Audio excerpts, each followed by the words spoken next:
This isn't the final chapter, that's just an advertising gimmick.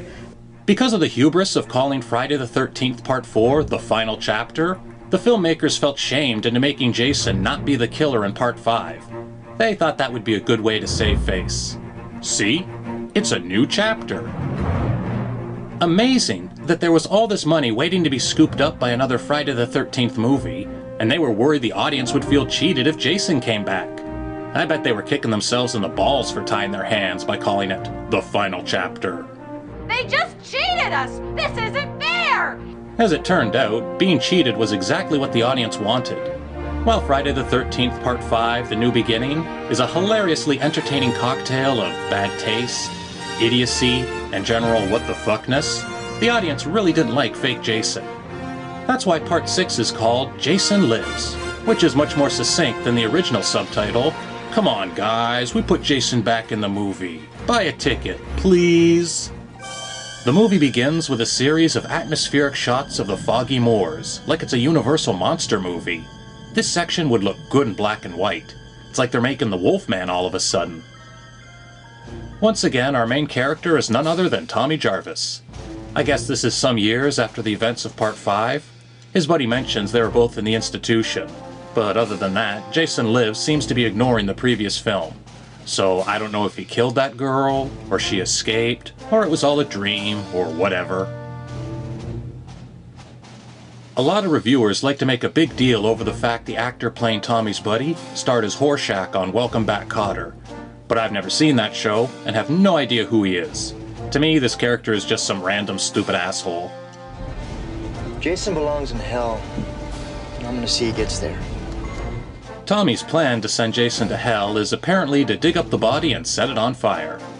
Now, I'm no theologian, but I'm pretty sure the immolation of mortal remains is not a guaranteed way to send someone to hell. That's for the spirit, not the body, right? Luminous beings, Toby, not this crude matter. Besides, Jason has been dead for years. If his soul truly is condemned to hell, it should already be there. I think all Tommy really wants to do is throw a temper tantrum. Hey, what's that for? What are you doing? Oh, shit. In Part 3, the lady smacks Jason in the face with an axe. In Part 4, you can see the axe wound in the forehead of the mask. In fact, in Part 5, the mask only has that marking when Tommy hallucinates seeing Jason. Whenever we see fake Jason, the mask is in perfect condition. Because yeah, it's a new mask this turkey bought. I have to say, thinking to include the axe wound during Tommy's hallucinations displays a fine eye for detail on the part of the filmmakers. In Part 6, you can tell by the forehead marking that Tommy holds the bona fide Jason hockey mask. I wonder who's been keeping it safe the whole time he's been in the nut house. His sister, I guess. Obviously, the whole beginning of the movie is modeled after Frankenstein. We have the two guys sneaking into a creepy cemetery, we have digging up the grave, and then we have a bolt of lightning bringing a dead body to life. It's alive! It's alive! It's alive! I wonder, how much discussion went into developing the plot for this movie? Did everyone sit around a big boardroom table, and the boss was all, "Look, we gotta make another movie with Jason, but how do we make that happen?" And one guy suggested, "We could do a prequel?" And another guy was like, maybe Jason switched masks with an ambulance attendant and that's who Tommy killed?" And the boss was all, "No, it's gotta be plausible, otherwise the fans are gonna eat our lunch." Finally, some genius says, "Wait a minute, electricity. Electricity brings things to life, right? We'll have Jason get hit by a bolt of lightning." What'd you say? A bolt of lightning!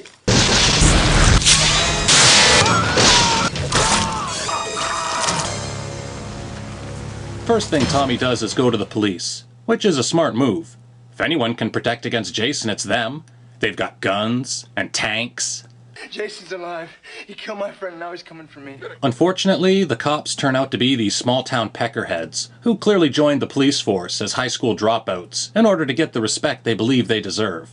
The only thing the sheriff is good for is feeding the audience exposition. Now Aren't you the kid whose mother and friends were killed by that maniac? Yeah. Jason murdered him. You've been in some psychiatric clinic ever since. We dug up his body. I was gonna cremate it. Hold it, whoa. What? In part 5, the mayor said Jason was already cremated. Jason Voorhees is dead. His body was cremated. He's nothing but a handful of ash. So while Tommy's sitting in the slammer, Jason is out and about killing people. He kills a couple of counselors driving their bug through the muddy woods late at night. There's a goofy scene of Jason killing paintball players. We also get a head crush in a Winnebago, and some chick having her head twisted off. Come on, Dad. You can at least have her drive out to Cunningham Road and look for him. Megan. The sheriff has this real spoiled daughter. She must be insufferable in normal, non-supernatural serial killer circumstances. Don't beat him up too bad there. It's kind of cute. Megan. Because she wants her father's attention, she falls in love with Tommy and helps bust him out of the joint so he can kill Jason. You son of a bitch. My God. This seems to be the movie that establishes the trope of no matter how fast a character runs away from Jason, he'll magically catch up to them by walking. The movie makes a few questionable creative decisions. Like during the sex scene, neither of the actors get completely undressed, making this the first Friday the 13th movie not to have any nudity. Get the fuck out of here. Gratuitous nude scenes were one of the cornerstones of this franchise. Could they possibly have been trying to make a respectable movie? Also, we see Jason inside one of the camp cabins. All the little kids are lined up for the slaughter, and instead he gently tiptoes away so as not to disturb them. Are they trying to add something to the Jason mythos, that he won't harm children, as a way of giving him a bit of a heart? We totally understand why Jason wants to kill camp counselors. Supposedly, they neglected him and left him to drown in the lake, but shouldn't he be pissed off at kid campers too? I mean, look at the way he looked. You can't tell me mean kids didn't make fun of him on a daily basis. The wounds of childhood must make him hate kids even more than teenagers. Jason really ought to be killing kids. Well, maybe he was just totally impressed by the intellect of the little girl who was reading Jean-Paul Sartre's No Exit, the play about 4 people trapped in a room for all eternity, torturing one another. The moral of that play is, hell is other people. I think Jason understands that. So Tommy's big plan to save the day is to get a big boulder, tie it around Jason's neck, and trap him under the water. You'd think Jason would be strong enough to move that boulder himself? I mean, we've seen he has super strength, and Wimpy Tommy managed to carry it around no problem. The movie ends with Jason under the lake, still alive. What was Tommy thinking? It really is a temporary solution to a permanent problem. Jason Lives is an enormous fork in the road for the Friday the 13th series, making it wholly different from the previous 5 films. Jason is now changed from an, albeit tenacious, normal human being who happens to be a serial killer into a rotting corpse zombie. While the earlier movies could be classified as thrillers and took place in the real world, the later movies are now straight-up supernatural fantasies, on the same level as something like A Nightmare on Elm Street, as opposed to the Texas Chainsaw Massacre. Another massive change is the movie's technical expertise. This is a very slick-looking production, as well made as any movie to come out in 1986. The earlier films are much more gritty and down and dirty. There's a seediness to them, almost like you're watching a porno flick. As a child, sneaking over to a friend's house to watch a VHS copy you borrowed from somewhere was made more exciting by the fact the movies really felt like something you weren't supposed to be seeing. Part 6 onward loses that thrill, because they all have the same look and feel as any other major studio R-rated movie. You might as well be watching Fatal Attraction with your parents or something. Also missing from Part 6 onward is the feeling of joy. The earlier movies carry the spirit of independent filmmakers having to think fast on their feet to compensate for having no time, no money, and in some cases no talent. You get the sense they were often trying new ideas just for the hell of it. These movies have a creative energy running through them. They're exciting. Movies like Jason Lives feel stifled by comparison. They were probably so busy being professional and concentrating on the lighting and the cinematography that the movie loses its soul. By elevating the production, the series sacrifices its most vital aspect, its independent spirit.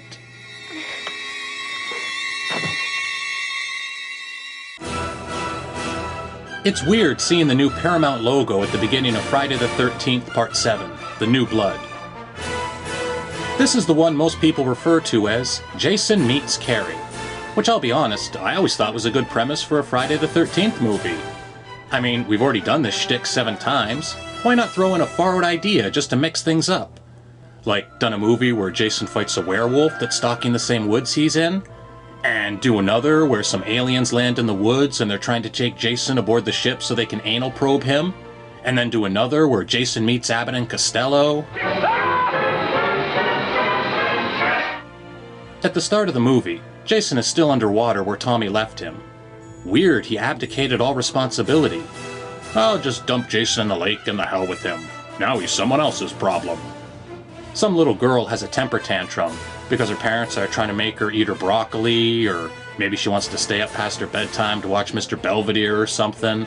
She has a freak out, and her telekinetic power makes the whole dock collapse, squashing her father and drowning him in the lake. Whoops. Years later, Carrie and her mother are returning to the lake where her father died, accompanied by Carrie's shrink, played by Terry Kaiser, who was Bernie in Weekend at Bernie's. Oh, Bernie, you animal, you are insatiable. Once again, Carrie has a temper tantrum and goes running out to the lake. What a spoiled princess. She starts looking at the water and concentrating on bringing her dead father back to life. Probably would have been better if she'd tried this years ago. Like, maybe right after he went into the water? Let's say she did succeed in bringing him back. Don't you think he'd be pissed at having missed out on the last decade? She winds up resurrecting Jason instead. And you know what that means? Let the killing parade commence. Kill this girl, kill this guy, kill this asshole and steal his machete, wrap her up like a pig in a blanket and smash her into a tree, kill the preppy guy before he can get naked, kill the skinny dipping girl while doing a homage to the famous underwater crotch shot from Jaws. Most of the people getting killed are the teens staying in the cabin next door to Carrie. The one who interests me the most is this guy, who spends the whole movie doing what seems like a Jim Carrey impression. What do you think of Starlicon? 30,000 years into the future, the entire galaxy is populated by highly evolved protozoa. Good, huh? Alrighty then. Even though the movie was made in 1987, long before Jim Carrey was a thing. I bet a bunch of years later, when Ace Ventura: Pet Detective came out, this guy was thinking, what the hell? I could have done that. At least I gave you a chance. He ends up hooking up with the snotty rich girl, revealing the saggiest underpants I've ever seen in a movie. No wonder she changes her mind about banging him. Eddie, where are you going? To take a cold shower. I got a date with the soap on a rope. Cunt. I don't think there's been any swear words thus far, and suddenly the movie whips out cunt. And check out that enormous sound effect board he's waving around. Those things were so annoying. I'm glad that fad died off. Yet again, the filmmakers throw in a cat scare. Where did that cat even come from? And how did it get locked in the closet? Could it possibly be that Jason put the cat in there in order to get her to come into the bedroom so he could kill her? I don't know if I've ever seen Jason use strategy before. That seems more like a Michael Myers move. Carrie finds a bunch of newspaper clippings about Jason in her shrink's desk. That's odd. Why does he have these? We know he wants to use Carrie's psychic powers for himself, but was he trying to have her bring back Jason? The whole storyline is very muddled. Jason? Pretty soon, Carrie and Jason are squaring off. She gets the trees to grab him, just like in The Evil Dead, then uses power lines to try electrocuting him. I guess she doesn't realize electricity is what brought Jason back in the first place, so all this energy just soups him up even more. We get a really good look at Jason without the mask, but as she's pulling the house down around him, you can't help but wonder, if she can do that, why doesn't she just use her powers to make Jason explode into a million little pieces? Instead, she sprays him with gas and sets him on fire. Then the house explodes.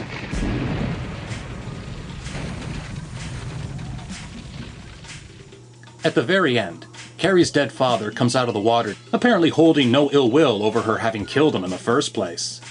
Oddly, he doesn't show much sign of decomposition. Surprisingly, there is no final scare at the end, Carrie and Buddy Boy are loaded into the ambulance.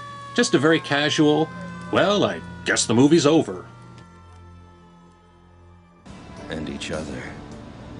You can't get the adrenaline pumping without the terror, good people. Friday the 13th Part 8, Jason Takes Manhattan, is probably the most disappointing film in the series, because its title promises a different movie than the one delivered. Starting today, you can see him in Friday the 13th Part 8, Jason Takes Manhattan. Please welcome Jason. The poster and the trailer make you think the majority of the movie would have Jason killing rapists in Central Park and stumbling on stage in the middle of a Broadway musical and chopping the head off some singing diva. We'd see him causing a slaughter at the Metropolitan, and the big climax would be at the Statue of Liberty. You know, Jason taking Manhattan. What happened, man? Where did it all begin? Instead, the majority of the movie takes place on a cruise ship, as a bunch of spoiled high school students are sailing to the Big Apple to celebrate their graduation. If the movie had just been titled differently, I don't think audiences would have been so hostile. Jason Takes Manhattan is the first film in the series to break away from the standard credit title sequence. In this one, we have fancy 80s lettering over a montage of New York City. They show us a bunch of muggers and junkies, including this one who wastes a whole bunch of his drugs shooting the needle in the air. What an asshole. But we also get to see the old Times Square, and the Batman logo makes an appearance. Weird that Paramount would be willing to allow promotion for a Warner Brothers movie in their own film. Batman and Jason Takes Manhattan both came out the same summer of '89. They're supposed to be in competition. Now, Jason lost his mask at the end of the last movie. Lucky for him, some dipshit on a boat happens to be wearing a hockey mask to frighten his girlfriend at the exact moment the real Jason crawls out of the river. I mean, what are the odds? You'll notice this hockey mask coincidentally has the same axe marking on the forehead, so even though it isn't the original mask, it at least looks like it. Kinda reminds me about that old paradox, the question of, if your grandfather has an axe, and one summer he replaces the handle, and the next summer he replaces the head, is it still the same axe? One of these kids keeps seeing visions of Jason drowning as a young boy. He looks mostly normal though, not at all like the Jason we know and love from the original. So about 3 hours into the movie, when they finally arrive in New York, the girl is kidnapped by a bunch of street punks, who shoot her up with heroin and prepare to rape her, when Jason shows up and saves the day. For a moment he's kinda like Batman, beating up alleyway criminals who are preying on tourists. But then he remembers, oh yeah, I want to kill her too. One of the more memorable scenes is when the kid boxes Jason on the roof. This part feels almost as long as the fight in They Live. Jason is kind of like Muhammad Ali in the famous Rumble in the Jungle boxing match against George Foreman, where he allowed Foreman to hit him over and over until Foreman tired himself out and Ali could clobber him.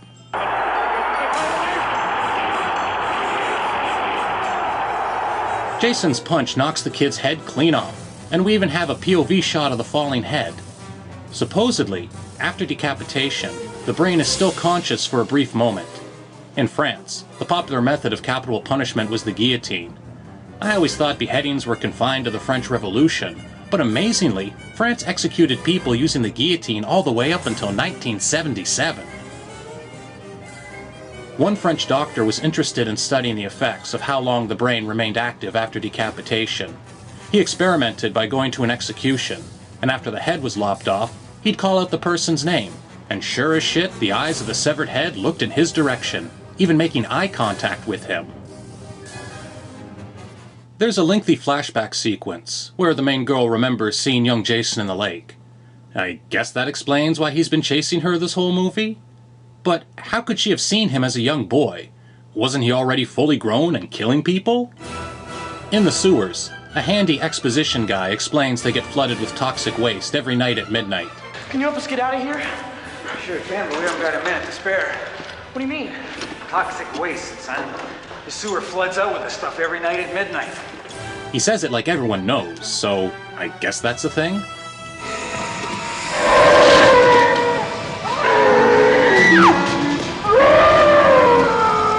Jason Unmasked has the worst face in the entire series. It looks cartoonish, almost like the baby from Dinosaurs. When the toxic waste washes over him, he turns back into a fat kid.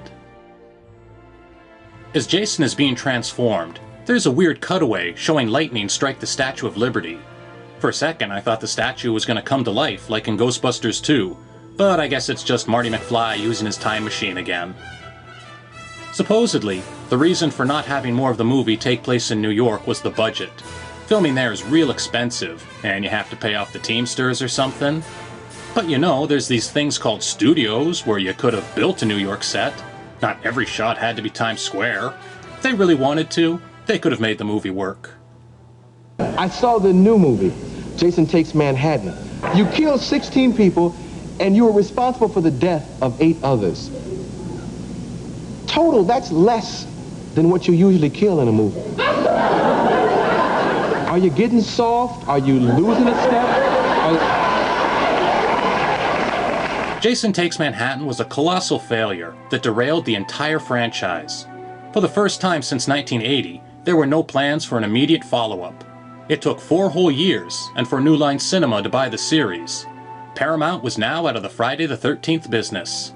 With Jason going off to his new home at the house that Freddy built, all that was left were the memories.